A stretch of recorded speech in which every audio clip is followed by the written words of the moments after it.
You're listening to the HNC Let's Talk podcast, hosted by Dexter Brooks.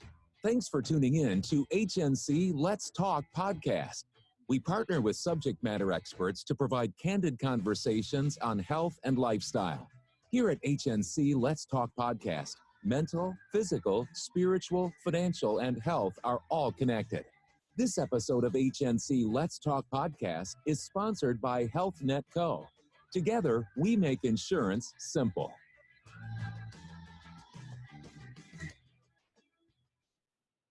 Good afternoon. I'm Dexter Brooks. I'm your host of HNC Let's Talk podcast. Thanks for joining, everyone. So basically, on Great Demand, we decided to bring back our guest that we had a few weeks ago, Demetrius Rayden Johnson. He's going to be talking about rethinking your refund, as well as what you're going to do with that stimulus, or actually how that stimulus is actually set up. And so let's see, Demetrius, are you with us today? Yes, I'm here. Wonderful. How are you doing today, Demetrius? Oh, I'm doing pretty good. Just, been trying to get some rest, been working really hard lately. The insurance business has been really, really busy as of late. And I haven't even had the opportunity to go see my barber. We're on lockdown here in Denver, and so I'm way past due. So pardon, the video here of the shaggy hair we got going on. So once we get out of this lockdown, that's the first place I'm going to go. So that's, everybody's dealing with that can't see a barber type thing. So with me, it's different. Like, it's just every morning, just be through with it. I'm done. I haven't seen a barber shop actually, 30 years. So. Oh, nice. Dude, I've been shaving since out of high school. So it's like, nope, no more. Nice. I've got a long-term relationship with my barber, and in the Black community, the barber shop is kind of an anchor there. And I've been going to the same guy for, I don't know, must be 20 something years now. So, I enjoy going to the barber shop and, helping to patronize a small business and stuff. But yeah, it definitely will save you a lot of money if you're able to do it on your own, or if nature kind of takes its course and takes care of that for you. Yeah, I understand that. I need to find me one just to do straight razor. I love the straight razor. That's pretty cool. That I can enjoy. Oh, yeah. Oh, well, you got it. Next time you're around here in Denver, you got to check out Jelani Mills. He does a great cut, exclusive cuts. I'll give a shout out to him because he always hooks me up. He's been cutting me for a long time. Awesome. So you're going to talk about today rethinking your refund as well as the stimulus. So first of all, let's talk about the stimulus. How is that actually structured? You were saying something that's not necessarily a refund. It's more or less. Well, it kind of is a refund. I mean, when you think about how our system is set up, we all pay taxes and throughout the year, and sometimes at the end of the year we get a refund. So you only get a refund on something that you have paid for, and so you get some money back. And so that refund is, something of an overpayment of taxes throughout the year that you get to get back. And so, in working in finance and dealing with investments and insurance and things like that, with little things, so far as a tax refund, that can help to create wealth for a family. It can help to protect the family's wealth.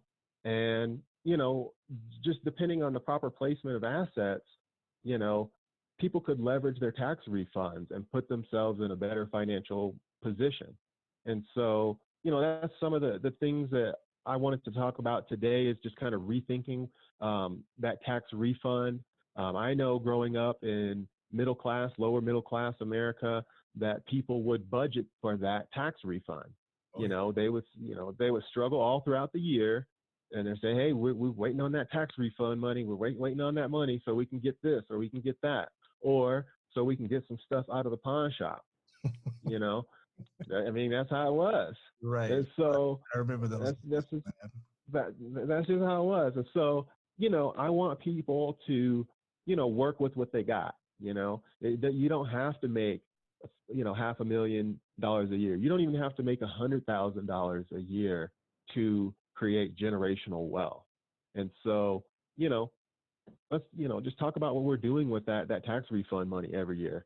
You are what you do the most. So are we, using that money to consume and being consumers, or are we using that money to participate, in this economy in such a way that we rise with the tide, and are we investing in the market and participating that way? Because, investors are always very, very interested in what consumers are doing. And so you have to determine who you are. Are you a consumer or are you an investor? And, and through my eyes, you are what you do the most of. And so if you consume more than you invest, then by definition, I would consider you to be more of a consumer. And so, I want people to, rethink, about this money game that we are involved in, and especially within the Black community, because, we are expected to compete with our peers, our Caucasian peers, without the benefit of time. And so the amount of time to create generational wealth within the Black community in the United States is a fraction of what it has been for the Caucasian family. So the ability to hand down things over time, with compounding and all of that taken into consideration, we're really behind the game. And so what is needed is a concentrated and focused effort towards, one, preserving what we have and protecting what we have, and then building on top of that. And so I think, a very small step could be to rethink those tax dollars. Let's really talk about wants versus needs. And so, it's like, do we need to go out there and splurge and catch up on all the Christmas money that we spent, or do we need to, just rethink the budget altogether? Because that's another thing that people do. They spend all that money and then they pay it back, or try to pay it back with their tax refund. So would you recommend people basically invest their money versus spending their money buying a new car or buying? I would recommend, if this is not something that you've been doing already, that you should establish yourself an emergency fund of some sort. And I generally recommend at minimum 6 months. Okay. And so we've been talking about in my industry, the 6-month emergency fund for quite some time. And let's talk about what's going on right now. Mm-hmm. Okay. So we know that the majority of people are 1 month away from, being homeless basically. If there was no income and they were held to all their financial obligations, that they would be in big trouble. And so, what we have going on now is a suspension of, evictions and other things. The car companies, they want your business, for a lifetime, and your family's business. So yeah, they're going to give you a few months off, and, and that. So they're going to take care of us in the short term. But, just think, if you had 6 months worth of income just sitting aside, you can say, well, I know all this stuff is going on, but we're going to be all right, at least for a little while, and we can, readjust some things and work from there. So that 6-month emergency fund is essential. And then on top of that, build and talk about, investing and taking advantage of, tax advantaged accounts and that kind of stuff. But yeah, you can easily do that just with refund money. Yeah, but so you're looking at right now, like the stimulus money, you're looking at $1,200 for just an individual person. Okay. Right. Based on their income. And how would they take that $1,200, set it to the side to invest, knowing that they already haven't paid electric bill, gas bill, rent, mortgage, those type of things. Right. And say they took risk and they invested that money, put it to the side for an emergency fund.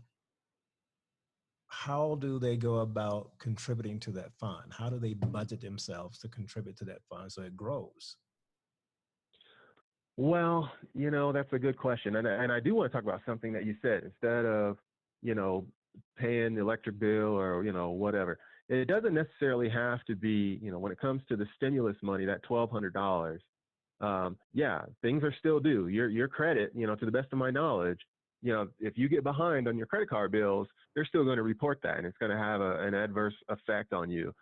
So yeah, they may be refunding plane tickets and they might be not evicting people, but there will definitely be some sort of financial burden or something that will need to be worked out long term as a result of what's going on right now. There has to be some consideration for the fact that we're facing, a global pandemic.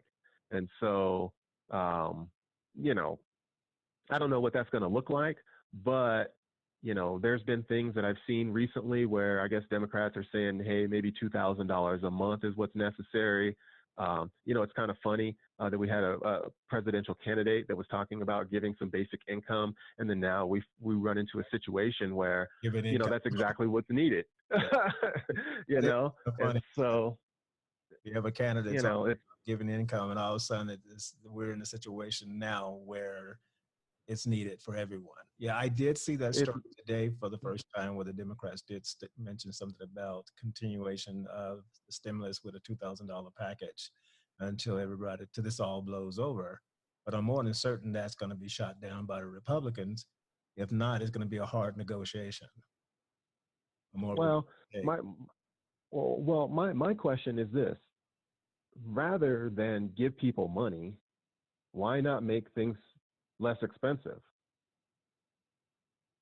Why not give things away? Why not reallocate resources?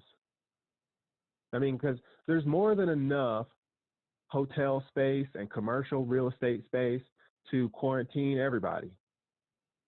Yeah, there's true. Enough. We waste 40% of all the food that we produce in the United States. Why are we just not focusing on being more efficient with what we have? I mean, I hear your point. So, I do agree with that in a lot of ways. But before we go down that rabbit hole, I want to stay on the money, because that is a great topic for another show, because I feel the same way. Yeah. We do utilize a lot of space. Like you said, we have enough real estate there to have quarantine for everyone, which is true. And that's another topic I wanted to talk about, something to the nature of the restructuring. Once we open up the economy, the restructuring of the economy, we may not even need all that extra space. If you're taking these call centers and you're making them to the point where you're social distancing, you don't need that 5,000 square foot space anymore. You know what I mean? Well, that's the thing. Commercial real estate. This is proof and point that you don't necessarily have to have everybody working at these these offices. People can be just as productive at home. And so this is kind of proving that technology has gotten us to a point to where, we don't, we're still exchanging a lot of, our time for money, but we don't necessarily have to be in one physical location for that period of time. Absolutely. And so that, this is a kind of a freeing experience for a lot of people that are able to work remotely. There's a lot of people that aren't able to, but, this is kind of showing that it can be done. Now, to get back to, the topic of what are we going to do with this $1,200, I think given the current situation that you should take care of your needs, do whatever is necessary to make sure that you have some self-care, because, you go throw some money into the market with this $1,200 and you're wondering how you're going to feed yourself, or if you're going to get your Trump bucks or whatever, it's like, how can you sleep well at night if you've got money in the market? You're optimistic, you're hoping, and to some extent you're kind of gambling, because it's like, yeah, we do know, I'm of a firm belief that the market will recover and things will be fine over the long term. Don't know when, there's no guarantee to know that. If you get this $1,200 and say you're a family of 4 or 5, I recommend, again, talking to a financial professional, talking to a budget specialist, someone that can, help you to most efficiently use the dollars that you currently have available to maintain your situation or to improve upon it. So that's what I personally would recommend to do with this money. If it were me, that's what I would do, because most middle-class Americans I wouldn't put my money, if it was my only money and I'm waiting on it and I'm depending on it, I wouldn't put that money into the market right now. Ordinarily, this year not not being the case. If it's another year, any other time, when I get that tax refund money, I want that money working for me every year. I want that money in the market working for me, because it's my money anyway. I mean, I'm getting it back, and the government is making money on it while it's been overpaid throughout the year. On a macro level, if you're overpaying throughout the year and then you get the money back, the government is just not keeping that money idle. That money is earning interest somewhere. Interest somewhere, correct. And so sitting on the bucket. yeah, Somewhere yeah, being invested. That is so true. it's somewhere. And so when we get our tax refund, it's not like our refund plus interest. That would be nice, but we'll talk about that another time. But I think people should just really budget this money. I'm the big proponent of participating in the market and investing and life insurance and all of that. But right now, I think what's really important is people's mental well-being and their personal safety. And yeah, there are opportunities out there in the market that you might be able to capitalize on. And if you have the means, and you're not going to lose sleep, about it overnight, then yeah, there are a lot of opportunities out there. We can talk about that. There's a lot of companies that are undervalued. There are companies that we know are not going anywhere anytime soon. And, they're trading at a discount. And so, I'm not going to give, any specific recommendations, but, I think that people should really look at what's out there and kind of determine, where the buy opportunities are. I'm not going to go, full Jim Cramer on you, but, but I definitely think that people should be paying attention. They should be looking at the market. They should also not just be looking at the stock market. Let's talk about this. Not just look at the stock market. Look at the debt market, the other side of the coin. So we talked about during our last meeting that, yes, there's both stocks, which is equity in a company, and then there's bonds, which is debt ownership of a company, debt that's owed. So like when a company goes bankrupt, on paper, they've got to pay all their debts. Correct. And so bond holders get paid out. Now, people that own shares of the stock, they don't get anything. The stock goes down to zero, it's nothing.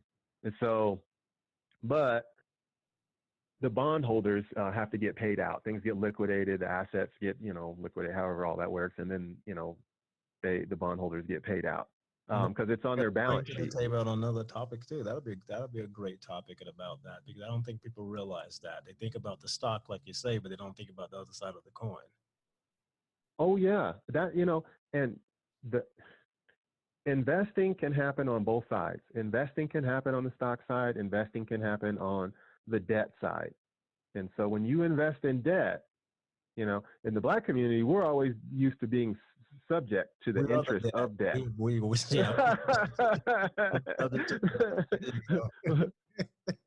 But wait, there's more. You too can participate and earn income on debt, not just be subject to it and have it be a burden on your back.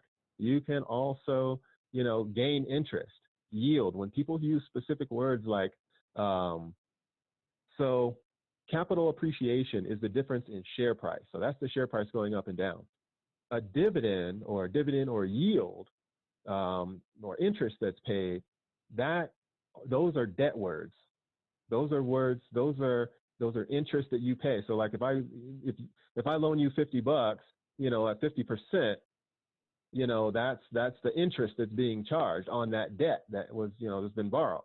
Now that's different than if you give me $50 to start my business, and I put in $50, and now we're 50% owners of that business. Now you own half of the shares of the business. So now you have equity ownership versus, debt, where somebody's paying you back interest on money that you've given them.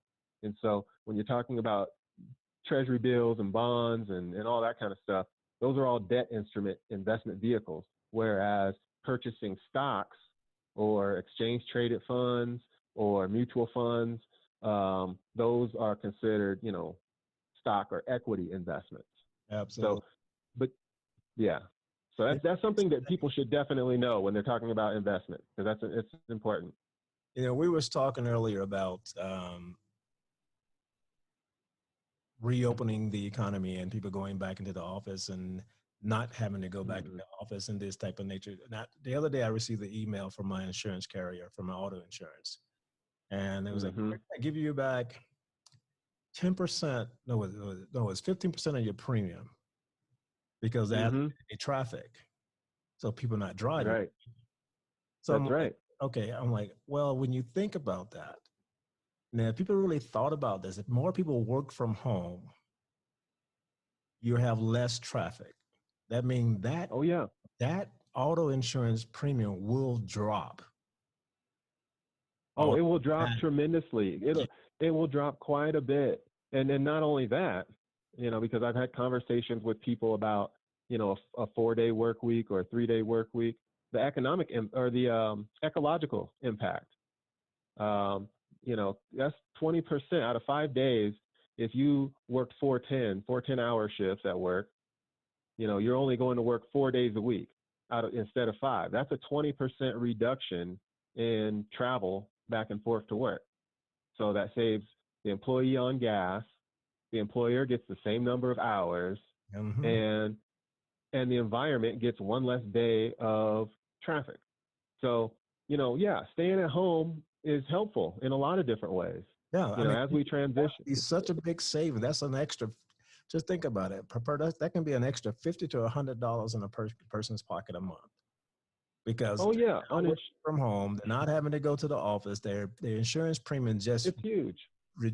So this is a positive thing that we need to think about before jumping back out there into that market. We need to basically really push the governors to say, oh, no. Yeah, we do need to open the economy, but let's open it the right way. The way that it puts money back into the pockets of the people that actually do the work. Exactly. And that's some of the issue that I have with what's going on right now, is that it seems like it is the large corporations who are getting the lion's share of, what we want to call a, stimulus or bailout or whatever you want to call it. And while they may need a lot of money because they're large or whatever, they've had plenty of opportunities just in my lifetime to, prepare and to run a business in such a way to prepare for this type of economic condition. Granted, this is, unprecedented what's going on right now, but, every time something goes on, they've got their hands out asking for tax dollars. And so, while paying dividends and while also increasing salaries of CEOs. And so, for me, I just can't get on board with that line of thinking when it comes to stimulating the economy. And again, in whatever way that, folks want to do it, they try to do this trickle down economics thing, thinking that, we're going to pay all these, the big corporations all this money and it's going to come down. It's not as simple as that. There are other factors that come into play. There's inflation, the consumer price index goes up, the cost of goods goes up, and then we enter into trade wars and all kinds of stuff goes on. And so it's, you have to be a little bit more responsible with how you handle the tax dollars.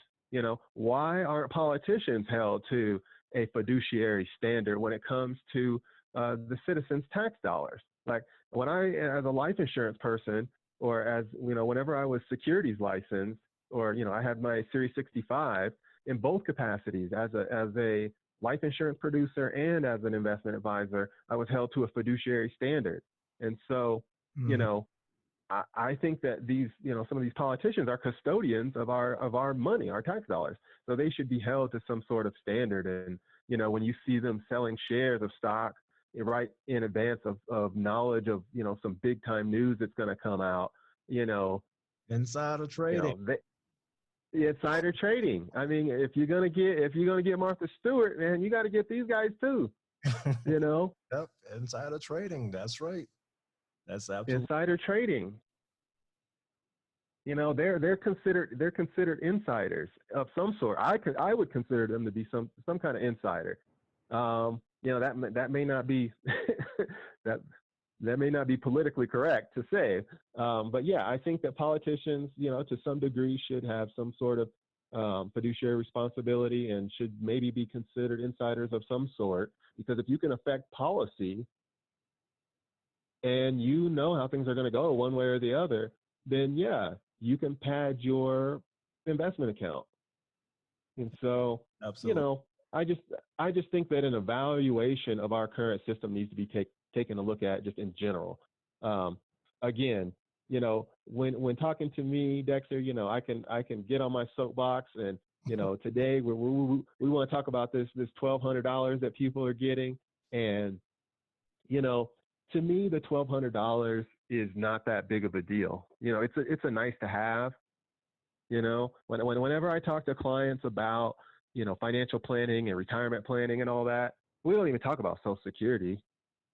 Social Security it may come up, but if you're a client of mine, Social Security is like icing on the cake. It's just like, something you just get, because if we follow the plan, then, a couple $1,000s a month is not, it's not gonna make you or break you one way or the other. So, True. I know that in the middle class families, we depend on Social Security. We depend on a lot of things. And so, because, we depend on the system, now granted, we pay into that system. And so we should get some benefit from that anyway. It's our money. But, I want, especially in the Black community, for us to have conversations about not necessarily becoming self-sufficient and self-sustaining, but to getting to that next level of saying, all right, now we have got a large percentage, a decent percentage, a proportionately appropriate or whatever percentage of people in the Black community who are wealthy and who are passing along wealth, and not just athletes and not just singers and not, entertainers. Passing along what we call old money. Yes, we want to pass along old money. Exactly, Dexter. Old money. That's what we want to create, is old money. And so there's some of it that's out there already, but we have to make sure that it's not an anomaly, that it's the norm. I don't like it when, that's one of the reasons why I left the industry, was because I was like, hey, man, I got to help my community out, man. I mean, there is a lack of resources. A lot of these financial advisors that are really good at what they do, they're not focused necessarily on my community, and that's not their problem. I can't fault them for that. But, I can do something about it. I feel like, hey, I've been doing this for 20 years. If I can just go out there and, just be a resource, that would be kind of helpful. I've got some ways or some ideas about how generational wealth can be created in our community on a more aggressive curve is what I'm looking for. Because you can't substitute for time, but you can change the curve to be a little bit more, aggressive.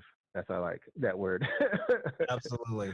That's why, when we was talking about the Social Security piece, and it sort of was very disappointing to me, because, people got that $1,200 stimulus check today, but the people that actually do earn Social Security, they won't receive theirs for 2 to 3 more weeks. And I'm like, those should have been the first people should have gotten their Social Security check, because they was already in the system. Right. And all you had to do was hit a switch.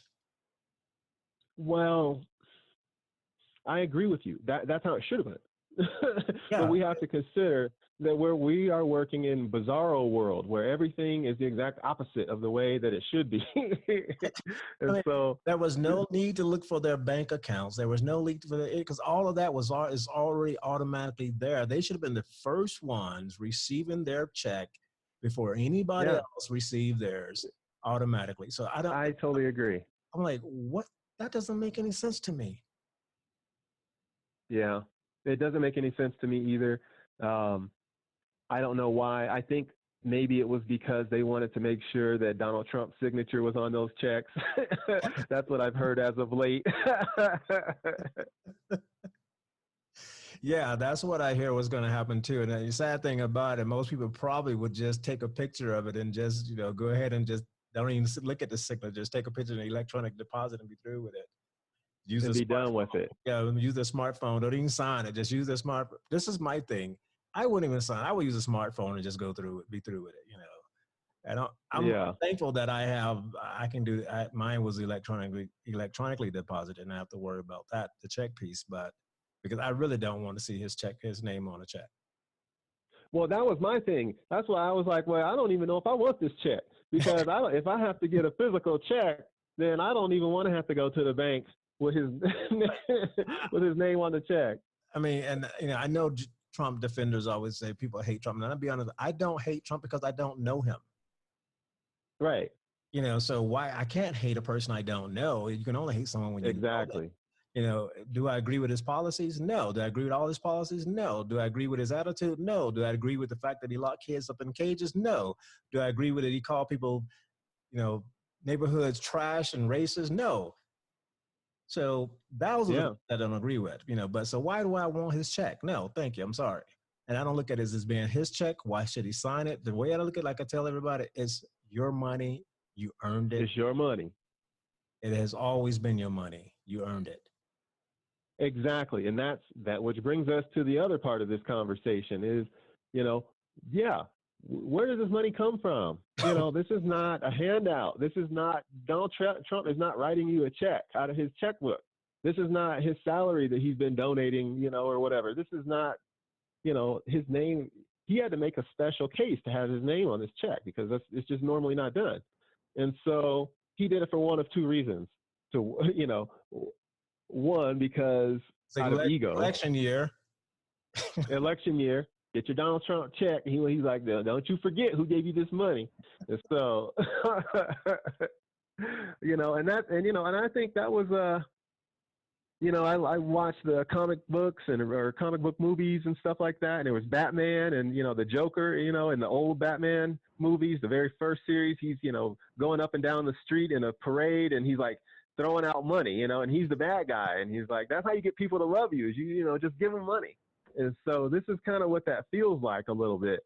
And, but it's like I say, it's not, given the fact that I know it's not his money. This is everybody else. This is the money that it's everybody money. It's a refund. It's, to me, the way that I look at this, they call it a stimulus, whatever they want to call it. I call this a refund adjustment. There's been a system malfunction and and this is an adjustment to compensate for, a faulty system or, for something that's happened, and so there has to be, this has to be reconciled one way or the other. And so from a financial standpoint, it's just numbers on a screen, now we're going to spend, $1 million on this and $3 billion on that. And, it's all on debt anyway. So, we're showing right now that America has the resources to do a lot of things. We have the money to solve a lot of problems. It's just a matter of what we choose to do with that money. Thank you. And I'm glad you brought that up because that has been my main thing that has been in my mind ever since COVID-19 came through the door. It's like, yes, it's a curse, but it's also a blessing. The blessing to this, we saw that what we can do without having to go into the office. We noticed that our infrastructure, not our infrastructure from roads, streets, and bridges, but our technology infrastructure has been broken. It needed to be expanded. This is where we should be, period, without a virus. People should already been working from home. Telemedicine should already been keep in the field. Right. That should have been like 10 years ago. That should have been just out there, telemedicine. And now we're doing it now because what? Because of COVID-19? No, this is where we should have been 20 years ago already. Yes. Telemedicine, already 90% of the Americans working from home. Just that simple. We don't need to go back to the old ages. So you're going to open up the economy, open it up the right way. Do it the right way. Don't do it in an irresponsible way because, like we talked about in our first conversation, the market was already on a particular path. It was on a trajectory. We did talk about that. We did. Yes, we did. Yeah, it was already going somewhere. And so, my thing is that in my industry, they have been talking about what's going on right now, not COVID, or whatever, but so far as our economy, okay? When I first got into the industry, working at an investment firm that I won't say, but they would say, by 2020, China is going to be the world biggest economy or whatever. And so they're going to be, the biggest. And then they were saying that, there's this, what they've coined now as the silver tsunami, which is, basically the greatest wealth transfer in American history is, from the baby boomers passing away and this going on to Gen Xers and millennials or whatever. It's a huge sum of money. And so, what's happening is that, in my opinion, is that there is an artificial acceleration of something that was already happening to begin with, which was a slimming down of the middle class. And, we all know that we need to have at least, 3 primary classes. You have to have, I mean, I don't know that you have to, but based on based on the way things are set up, that we have a lower and a middle and a high. And, you can subdivide those up and call 1%ers or 10%ers or whatever. But basically, you've got, middle class people, well-off people, and poor people. And, with automation, with people looking forward and saying, hey, we've got robotics and manufacturing that we're going to bring back to the U.S. We're going to, a lot of these people we don't need anymore. Our workforce is going to change. We went through the industrial period or whatever, and, now it's another change. It's the end of an era. It's the end of a particular way of doing things. And so what I feel like is that the current administration is, 1, accelerating that process, and 2, figuring out ways that they can benefit from it financially, to be quite honest. Oh, absolutely. I mean, like you mentioned about China. Yes, we do need to bring a lot of our manufacturing back over to the States. I agree with that 100%. And the fact that majority of our healthcare supplies are basically produced in China. I mean, this is why we couldn't do any testing. We didn't have supplies.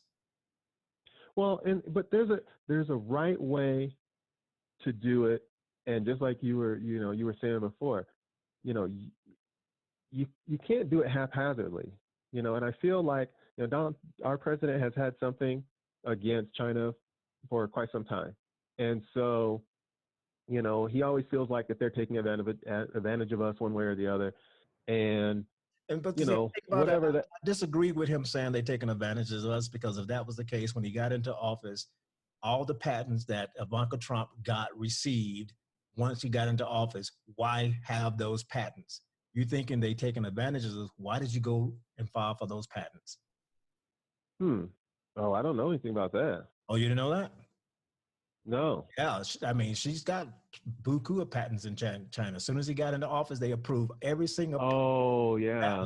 That was waiting in line. Every single one of them got approved. I think I did hear about that. I think I did remember hearing something about that. And that's the thing, is where is the responsibility? Where is the, I don't know, ethics committee? Where are the people saying, hey, you shouldn't do this? Yeah, it's not normal. It's not normal to have politicians act in this way with, that they've been there. The House has been there doing their due diligence on the check and balances. I give them kudos for what they've been doing. But again, it all falls back down to politics, stating that, oh yeah, they hate Donald Trump. You're not a Trumper. Yeah. When it's basically legally, they're just basically saying, no, that is illegal. You're not supposed to do that, because no one else could do that if he was in office, no matter whether it was white, Trump, or anyone else. Well, yeah, and that's the thing, and not necessarily to steer the conversation to politics, but since we're talking about the stimulus and this basic refund adjustment, I'm going to call it, I oftentimes compare what would happen if Obama was in this situation or that situation, and there's at least 20 or 30 different times where I felt like if Obama had done that, he would have been impeached. And, so, there's another thing that's being highlighted is a lot of privilege is being highlighted. We're Yes. seeing on a world stage, what somebody can get away with. And, because there's no way that Barack Obama would have been able to get away with half of this stuff. And so, we have to ask ourselves why. Why is that the case? Once we acknowledge that Obama could not have done this, then that is the beginning of, the conversation about what the problem is. And so, I'll leave that, where it lays. But I think that, our current condition is such that, people need to be thinking about, yes, their health and then what have you. And I don't want to minimize the issue of with COVID and things. I also don't want people to get into, an unhealthy state of mind about it either. There is, yes, the money side of things, and there's also the health side of things. And, people don't like to acknowledge it, or maybe they don't just realize it, but, all this stuff is interconnected. Financial well-being is interconnected with, mental and emotional well-being. If 55% of marriages end in divorce, and 50% of those are as a result of money, then 25% of all divorces are ending because of money. So money and finances has an effect on potentially your relationships, your emotions, your mental well-being. They talk about, what is it, Laszlo? I don't know if I'm saying it right. Is it Maslow's hierarchy of needs or something like that? Where if you don't have certain basic needs met, then it's unhealthy for you. If you got to have food, shelter, water, these basic things Absolutely. just to have wellness. And so when those things come into danger as a result of either a pandemic or just some general illness, it can have a mental and emotional effect on you. And so I work in life insurance. I know folks work in health insurance and things, and I know people that are therapists. And when you talk about having a holistic approach to financial wellness, one of the things that is one of my goals is to connect all of these resources together for people to say, hey, yeah, we're going to talk about money and stuff, but how are you doing? Absolutely. How are you, how are you doing? Because all of the money in the world is for naught if you are, in a mental and emotional state of distress. And, we've seen that played out in Hollywood countless times. So, what would you like to leave the audience with for a thought for the day when it comes to rethinking your refund? Rethinking your refund.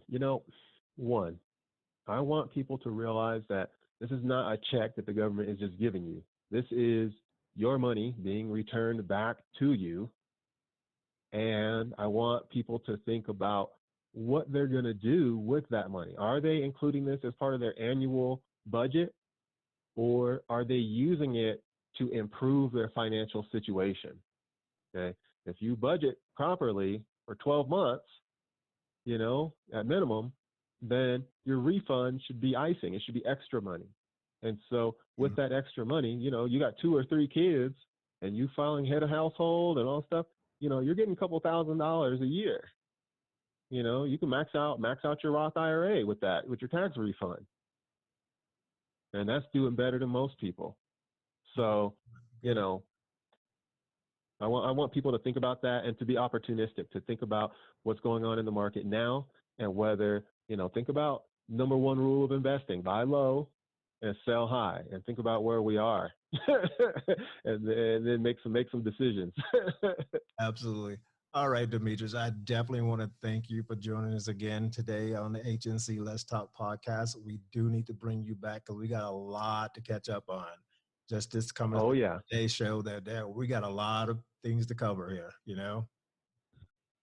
Oh yeah. There's plenty to cover. And, I love talking with you. And these are conversations that I think we really need to have. So I'm really excited to be here on your platform and being a resource and having this conversation, because it's something that I think is past due. There's been a lot of people that have been out there giving a lot of bad information that are just on a big platform to do that. And so people listen to them, but what really needs to happen is to have these type of candid conversations about what's really going on.